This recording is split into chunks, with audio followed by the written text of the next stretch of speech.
would ask next is how does that duality between being a creative in the music space but then being a creative in the business space, how does that impact? Because most of the time we see creatives as only being able to create one way, and then ultimately they get taken advantage of on the back end 1,000%. because they're not thinking about being creative in the business side of it as well. Yeah. I think for the most part, as an artist,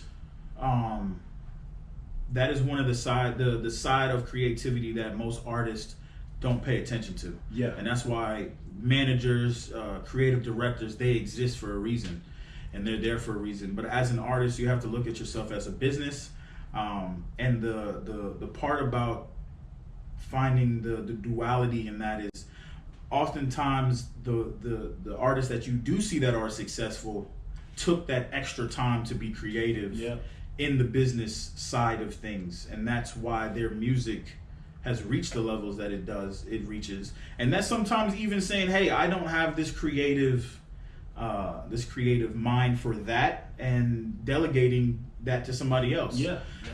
Because they might hone in just same way artists hone in on their music and they're creative here. There's people that are just strictly creative on how to shop that music. Right. So it does all point back to creativity, and I think it's very important to understand that as seeing yourself as a business and marketing yourself through creativity. Yes. And I think that is a very important thing as artists, that you have to find a balance. And if you can't find it within yourself, delegate. Find somebody else that can. Got you. Yeah.